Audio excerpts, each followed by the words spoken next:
This is Optimal Living Daily episode 2304, Overcoming Self-Sabotage, Part 1, by Melani Schweder of abrighterwild.com, and I'm Justin Malik.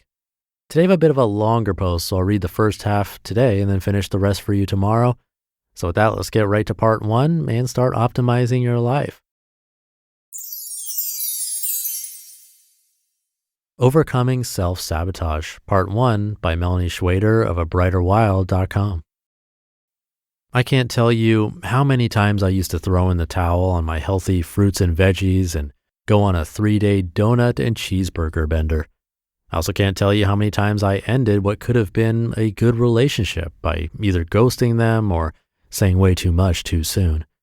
I've also been known to stay silent in the face of great career opportunities, throw my money away on stupid stuff, and get really sick right before an important event. I've been snarky to people I love, I've procrastinated on my work, and I've lied to get out of things that would have been amazing for my growth. This isn't just me, right? Of course not, you do it too. I'll be the first to raise my hand and say that I am my own worst enemy.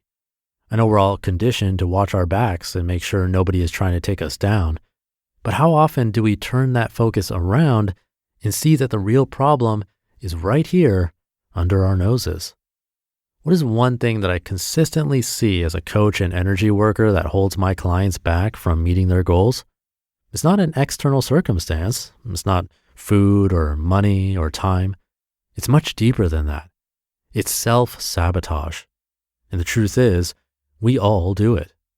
Self-sabotage is an internal mechanism that we all have, but it can seriously hold us back without us even realizing it. It keeps us small. It keeps us safe. It keeps us limited. And it is the main reason why people don't seem to be able to move forward, whether they're trying to regain their physical health, deepen a good relationship, or advance their career. So, where does self-sabotage come from? From your lizard brain. For anyone who isn't familiar with this term, the lizard brain is the oldest and most primal part of your brain, the limbic system. This part of our neuroanatomy is responsible for your basic survival needs. Its entire job is to keep you safe. And often its ideas are at odds with the higher parts of the brain, which can create a lot of internal conflict, and much to our collective human dismay, it drives behaviors that undermine our goals. I don't think we give the lizard brain enough credit for how powerful its influence is. Actions that are driven by the lizard brain can leave us mystified and are sometimes categorized as unexplainable behaviors. I know there's a lot of talk of this part of the brain when it comes to addiction, but it applies to pretty much every single human behavior out there. And I know that a lot of you struggle with this. You've probably heard the quote from Marianne Williamson that goes, "Our deepest fear is not that we are inadequate. Our deepest fear is that we are powerful beyond measure. It is our light, not our darkness, that most frightens us," end quote.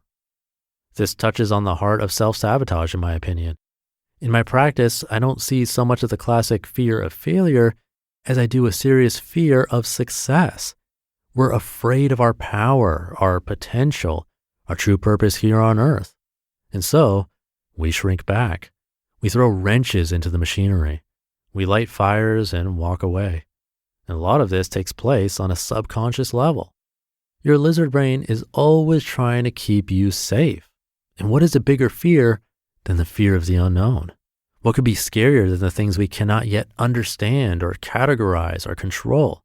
Thus, our ingrained primal habits kick in and keep us in bad relationships, in unhealthy eating patterns, in jobs that drain our souls. But hey, it's not all the fault of our lizard brains. We have our society at large to blame too.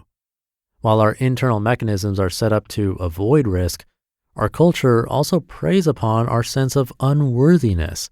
And these two things love to work together.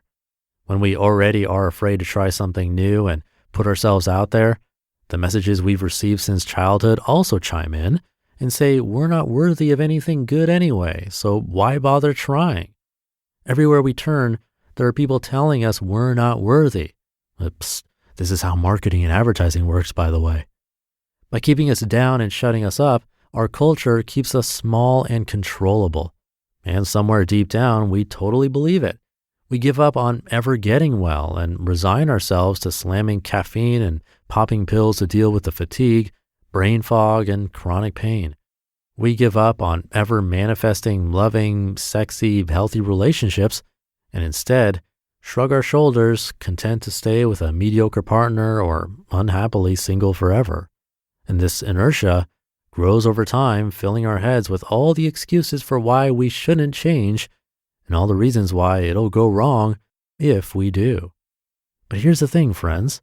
Joy, love, and abundance are your birthright.